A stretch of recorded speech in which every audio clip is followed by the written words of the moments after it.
제자들의 모든 소망은 사라졌습니다. 로마를 정복하고 세상을 통치하는 꿈은 물거품이 되었습니다. 그토록 믿고 따랐던 예수님이 십자가에서 처형되셨기 때문입니다.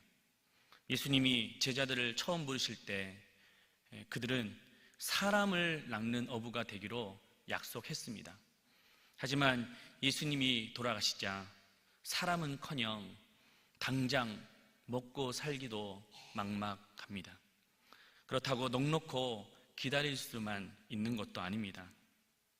결국 제자들은 다시 갈릴리 바다로 돌아가기로 했습니다. 오랫동안 손대지 않았던 그물은 어지럽게 널려져 있습니다. 그물을 깁는 선발도 맞지 않습니다. 허겁지겁 그물을 바다에 던져 보았습니다. 하지만 돌아오는 건 빈 그물 뿐입니다. 다시 한번 힘을 내 그물을 던졌지만 마치 비웃기라도 한 듯 텅텅 비어 있습니다. 허탈한 마음으로 고개를 떨군 그 순간 문득 예수님이 생각났습니다. 대못에 두 손이 박힌 채 머리에는 가시면류관을 쓰시고 십자가에서 처참하게 죽으셨던 그 장면이 떠올랐습니다. 두려움이 엄습했습니다. 우리도 그렇게 잡혀 죽는 건 아니야. 설사 그렇지 않더라도 우리는 어떻게 살아가야 하지? 그때였습니다. 저 멀리 희미한 불빛 사이에 누군가가 서 계셨습니다. 제자들은 그분이 누구인지 알아차리지 못했습니다. 그런데 그분이 먼저 말을 건네오십니다. 얘들아, 너희에게 고기가 있느냐? 제자들은 퉁명스럽게 대답했습니다. 한 마리도 잡지 못했습니다. 당신은 도대체 누구길래 남의 일에 신경을 씁니까? 그런 말투였습니다. 하지만 그분이 또다시 말을 건네십니다. 6절입니다. 이르시되 그물을 배 오른편에 던지라. 그리하면 잡으리라 하시니. 그 말씀은 3년 전 기억을 떠오르게 합니다. 그날 밤도 밤새 고기를 잡았지만 한 마리도 잡지 못했습니다. 그때 누군가가 깊은 곳에 그물을 내려라 하셨습니다. 오늘도 그때처럼 낯익은 목소리였습니다. 베드로는 오른편에 얼떨결에 그물을 던졌습니다. 그러자 믿기 힘든 일이 눈앞에 벌어졌습니다. 6절입니다. 이에 던졌더니 물고기가 많아 그물을 들 수 없더라. 그때 곁에 있던 요한이 크게 소리쳤습니다. 주님이시다! 주님이시다! 그 말에 베드로는 조금도 망설이지 않고 바다에 뛰어들었습니다. 본능적으로 다시는 그분을 놓치고 싶지 않았기 때문입니다. 그분은 바로 부활하신 우리 주 예수님이셨습니다. 오늘은 부활절입니다. 예수님이 죽으시고 다시 사신 날입니다. 시리에 빠져있던 제자들에게 부활의 영광을 주신 날입니다. 그 예수님의 부활은 오늘날 우리에게도 동일한 생명의 메시지를 주고 계십니다. 먼저 예수님은 제자들의 빈 그물을 아셨습니다. 예수님은 제자들이 밤새 그물을 내리는 것을 보셨습니다. 아무것도 잡지 못해 낙심에 빠져있는 제자들도 보셨습니다. 앞으로 어떻게 살아가야 할지 막막한 제자들도 역시 보고 계셨습니다. 그런데 여러분, 오늘 성경에 나오는 이 빈 그물이 마치 우리의 인생과 같지 않습니까? 이 빈 그물이 우리의 인생과 같아요. 우리는 밤낮 수고하며 살아갑니다. 하지만 늘 결핍에 시달립니다. 더 많은 것을 가지려고 발버둥칩니다. 하지만 결국에는 늙고 병들고 죽고 맙니다. 뭔가를 채우려고 하지만 공허함만 쌓여가는 것이 우리의 인생입니다. 넓은 아파트에 산다고 공허함이 채워지던가요? 비싼 차를 타면 만족감을 어떤가요? 공허한 마음은 물질로도 채울 수 없습니다. 그런데도 사람들은 악착같이 모으려고 하고 반칙을 쓰더라도 돈을 움켜쥐려고 합니다. 때로는 사람으로도 공허함을 채울 수 없습니다. 문제가 생기면 가만히 있지를 못합니다. 이 사람 저 사람 찾아다니면 그렇게 해야지만 직성이 풀리죠. 하지만 돈이 행복을 보장할 수 있습니까? 인맥이 여러분의 영혼의 문제를 해결할 수 있습니까? 잠깐은 모르지만 이내 사라지는 안개와 같습니다. 그러나 여러분, 빈 그물은 역설의 축복이 있습니다. 왜냐하면 빈 그물에는 반전이 숨겨져 있기 때문입니다. 홍해는 막혀 있었기 때문에 갈라질 수 있었습니다. 여리고는 난공불락이기 때문에 무너질 수 있었습니다. 혈류병 여인은 13년 동안 병에 걸려 있었기 때문에 치료될 수 있었습니다. 마찬가지로 빈 그물도 비어 있기 때문에 부활하신 예수님을 만날 수 있었습니다. 혹시 여러분은 오랫동안 수고했지만 얻은 것이 없진 않습니까? 마치 텅 빈 그물처럼 우리의 인생이 허무하고 허망하며 공허한 삶을 살고 있지는 않습니까? 그러나 여러분, 그때가 바로 부활하신 예수님을 만날 때입니다. 어릴 적부터 피아노에 재능이 있었던 한 소년이 있었습니다.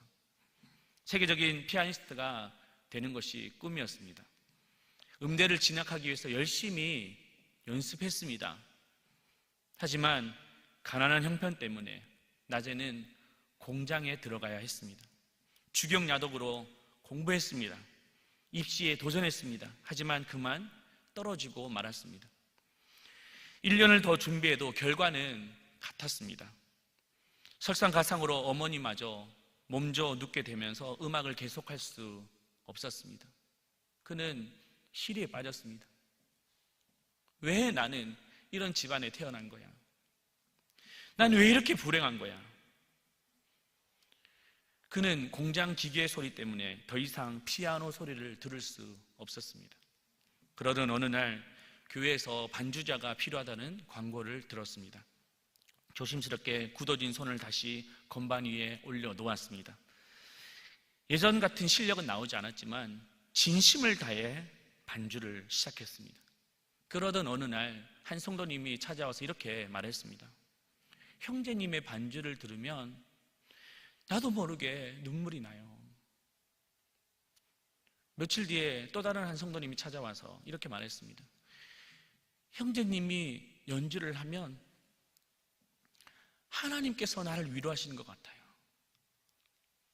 그때 이 형제는 깨닫게 되었습니다. 나는 무대 위에 박수갈채를 바랬지만 우리 주님은 비록 무대 아래지만 영혼의 연주자가 되기를 바라셨구나. 그리고 이렇게 고백했습니다. 꿈이 무너졌다고 생각했던 그 자리에서 하나님은 제 인생을 다시 연주하기 시작하셨습니다. 여러분, 부활하신 예수님을 만나서 실패의 자리가 반전의 자리가 되기를 축복합니다. 제자들은 예수님을 발견하자 서둘러 물에서 나왔습니다. 예수님 앞에는 숯불이 피어져 있었습니다. 그 위에 떡과 생선이 놓여져 있었습니다. 예수님은 아무 말 없이 제자들에게 그 떡과 생선을 건네주었습니다. 13절입니다. 예수께서 가셔서 떡을 가져다가 그들에게 주시고 생선도 그와 같이 하시니라. 제자들은 감격스러웠습니다. 하지만 부끄러워 얼굴을 들 수 없었습니다. 그들이 얼마나 큰 잘못을 했는지 잘 알고 있었기 때문입니다. 그들은 예수님을 부인하고 도망쳤습니다. 심지어 베드로는 예수를 저주까지 했습니다. 예수님이 책망하셔도 그들은 아무나 말 할 수 없습니다. 너희들 어떻게 그럴 수 있니? 내가 너희에게 해준 것이 얼마나 큰데 다 나를 버리고 도망할 수가 있느냐? 베드로, 너는 나에게 저주까지 했다면서. 또 너희들이 왜 고기를 못 잡은지 알아? 태도가 잘못돼서 그래. 자세가 불량해서 그래. 질책하셔도 아무런 대꾸도 할 수 없습니다. 하지만 예수님은 그렇게 대하지 않으셨습니다. 오히려 따뜻하게 품어주셨습니다. 얘들아, 밤새 고기 잡는다고 힘들었지. 너희들 배고플 거야. 이리 와서 먹으렴. 괜찮아, 괜찮아. 그 모습은 마치 아버지의 넓은 가슴처럼 따뜻했습니다. 저는 이 장면을 묵상하면서 제 자신의 목회를 한번 돌아보게 되었습니다. 얼마 전에 정신적으로 아픔이 있는 한 성도님을 신방했습니다. 그 이야기를 들어주고 같이 기도해주고, 그리고 마지막에 우리 성도님 꼭 이번 주일에 오셔서 예배로 은혜 받으세요. 그래야지 살 수 있습니다. 그러자 그 성도님은 알겠다고, 꼭 나가겠다고 철석같이 약속하셨습니다. 그리고 그 다음 주가 되었습니다. 보이지가 않는 거예요. 안 오셨습니다. 제가 너무 화가 났습니다. 어떻게 그렇게 간절히 기도해드리고 또 약속을 했는데 이렇게 쉽게 깰 수가 있는가? 속상함이 몰려왔습니다. 그때 제 아내가 제게 조용히 이런 말을 했습니다. 여보, 그분이 얼마나 병이 깊었으면 나오지 못한 거 아닙니까? 제가 그 말을 듣는데 머리를 한 대 세게 맞는 것 같았습니다. 저는 겉으로는 목회를 한다고 말하지만 속으로는 결과로만 보지 않았는지, 또 일로만 대하지 않았는지, 신앙을 운운하고 예배를 말하지만 내 만족과 내 자존심에 의해서 목회를 하지 않았는지 내 중심을 들여다보았습니다. 예수님은 실패한 자들에게 정죄하지 않으셨습니다. 질책도 하지 않으셨습니다. 꾸짖지도 않으셨습니다. 따뜻하게 품어주셨습니다. 그 사랑은 지금도 변함이 없습니다. 예수님, 우리가 성공할 때만 사랑하시는 분이 아니십니다. 실패할 때도, 쓰러진 그 자리에서도 동일한 사랑으로 우리에게 다가와 주십니다. 그분은 우리 존재 자체를 사랑하시기 때문입니다. 예수님은 이렇게 제자들을 어루만져 주셨습니다. 그런데 거기서 멈추지 않으셨습니다. 예수님은 실패의 자리를 사명의 자리로 바꾸셨습니다. 15절, 16절, 17절입니다. 그들이 조반 먹은 후에 예수께서 시몬 베드로에게 이르시되 요한의 아들 시몬아, 내가 이 사람들보다 나를 더 사랑하느냐 하시니 이르되 주님, 그러하나이다. 내가 주님을 사랑하는 줄 주님께서 아시나이다. 이르시되 내 어린 양을 먹이라 하시고, 또 두 번째 이르시되 요한의 아들 시몬아, 내가 나를 사랑하느냐 하시니 이르되 주님, 그러하나이다. 내가 주님을 사랑하는 줄 주님께서 아시나이다. 이르시되 내 양을 치라 하시고, 세 번째 이르시되 요한의 아들 시몬아, 내가 나를 사랑하느냐 하시니 주께서 세 번째 내가 나를 사랑하느냐 하심으로 베드로가 근심하여 이르되 주님, 모든 것을 아시오매 내가 주님을 사랑하는 줄을 주님께서 아시나이다. 예수께서 이르시되 내 양을 먹이라. 부활하신 예수님은 그 시선이 이제 제자들에게서 한 사람에게 향하고 있습니다. 바로 베드로입니다. 그리고 똑같은 질문을 3번 반복하십니다. 요한의 아들 시몬아, 네가 나를 사랑하느냐? 요한의 아들 시몬아, 네가 나를 사랑하느냐? 요한의 아들 시몬아, 네가 나를 사랑하느냐? 그런데 이때 특이할 점은 예수님이 베드로를 부른 호칭입니다. 뭐라고 하십니까? 요한의 아들 시몬아. 요한의 아들 시몬은 베드로의 원래 이름입니다. 사실 예수님이 베드로를 처음 부르실 때 요한의 아들 시몬아, 네가 사람을 낚는 어부가 되게 될 것이다. 요한의 아들 시몬아 불렀습니다. 그리고 시간이 지나서 새로운 이름을 지어주셨습니다. 어디서였냐면 가이사랴 빌립보입니다. 마태복음 16장 16절입니다. 또 내가 내게 이르노니 너는 베드로라. 내가 이 반석 위에 내 교회를 세우리니 음부의 권세가 이기지 못하리라. 당시 가이사랴 빌립보는 그 도시 이름처럼 로마 황제 가이사가 세운 전략 도시입니다. 그래서 그곳에서는 가이사랴가 왕이고 가이사랴가 주인입니다. 그곳에서 예수님이 하나님의 아들이다라고 부르는 것은 반역입니다. 그럼에도 베드로는 담대히 신앙을 고백합니다. 예수님은 그리스도시요 살아계신 하나님의 아들이십니다. 그 고백을 예수님은 기뻐하셨습니다. 그리고 이제는 너의 이름을 바요나 시모나 라고 하지 않고 베드로라 라는 말은 반석이다 라고 말씀해 주셨습니다. 그리고 음부의 권세가 이기지 못하는 교회가 세워질 것이다 라고 약속하셨습니다. 그런데 오늘 예수님은 예전에 그 옛 이름 바요나 시몬 그 이름을 부르고 계십니다. 그 이유가 무엇일까요? 그것은 바로 베드로를 향한 깊은 배려였습니다. 베드로가 자신이 반석이라고 말하기는 너무 부끄러운 존재라는 것을 알아요. 다른 사람들이 다 주를 몰라봐도 나는 절대 주님을 부인하지 않겠습니다.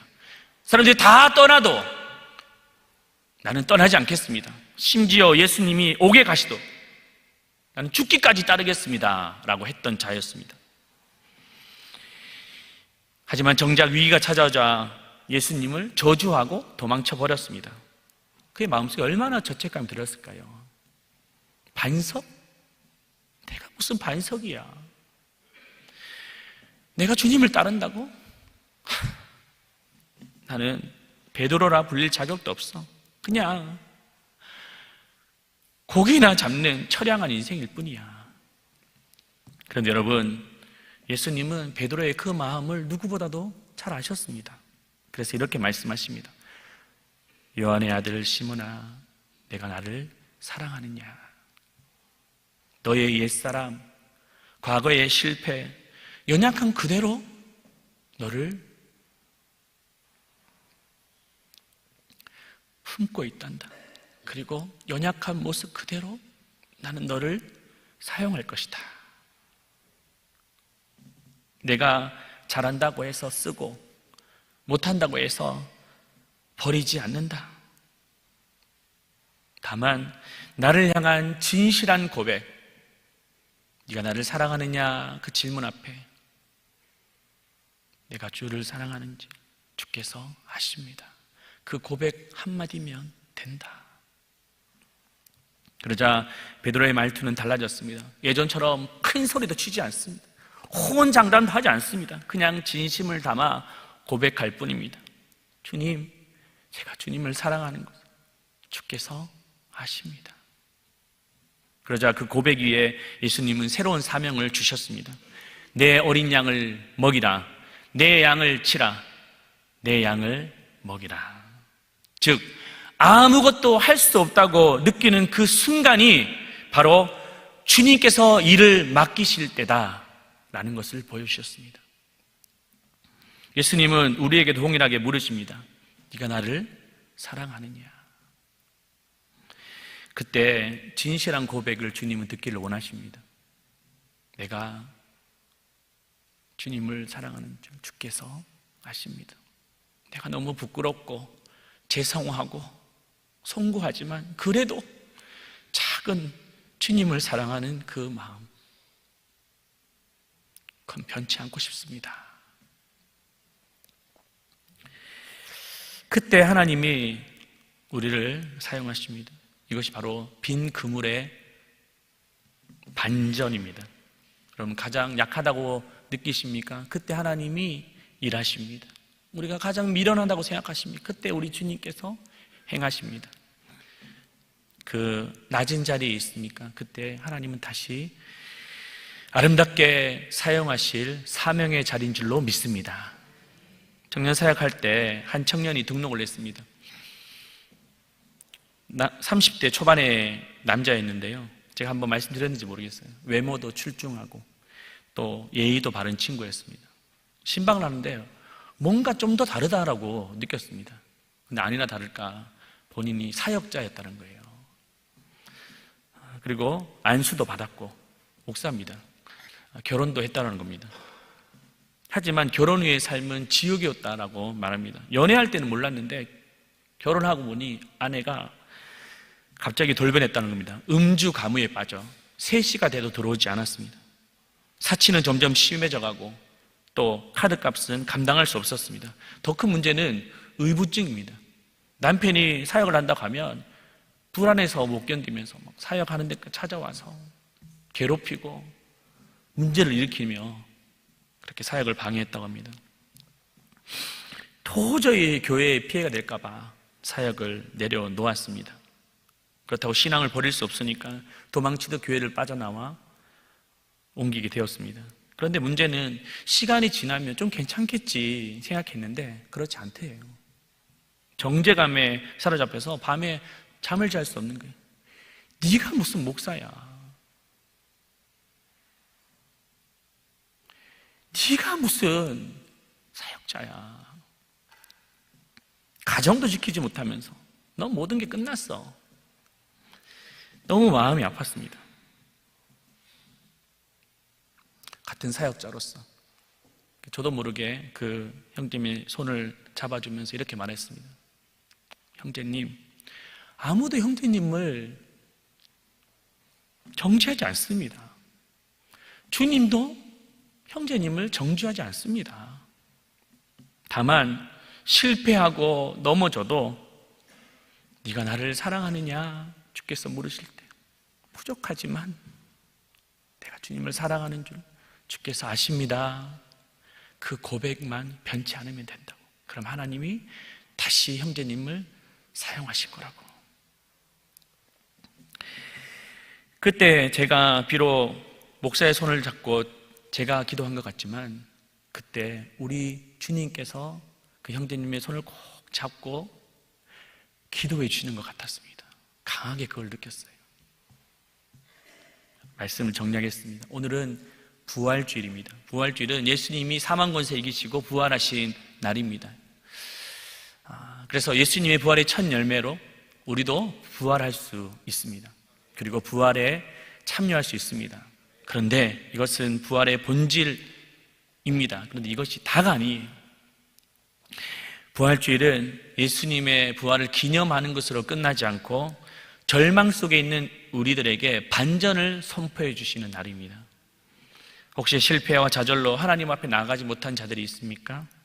그때 기억해야 될 것은 부활하신 주님은 지금도 여러분들에게 찾아오고 계십니다. 그리고 조용히 물으십니다. 네가 나를 사랑하느냐? 그때 주님의 그 질문 앞에 내가 부족하지만 내가 주님을 사랑하는 마음 주께서 아십니다. 그 고백을 드리시기를 축복합니다. 사명은 그 다음의 문제예요. 그 고백이 먼저 있어야 됩니다. 우리가 살다 보면 힘들고 어려울 때, 시리에 빠질 때가 많습니다. 그 사명이 우리의 삶을 끝까지 견인하지 않습니다. 주님 우리를 사랑하시고 우리도 주님을 사랑하지 않겠다는 그 변함없는 그 고백이 우리의 인생을 지켜가십니다. 오늘 이 빈그문의 반전을 통해서 부활하신 예수님의 영광을 우리도 누리시기를 축복합니다. 이제 말씀을 정리하면서 부활절 설교를 준비하는데 정말 좋은 문구를 하나 보게 되었습니다. 그래서 연결되어서 소개하고자 합니다. 우리 같이 한번 읽어볼까요? 예수님은 끝을 선택하셨고 우리는 시작을 선물로 받았습니다. 십자가의 죽음으로 우리의 새 생명이 시작되었음을 믿고 또 반전의 인생을 살아가시기를 축복합니다.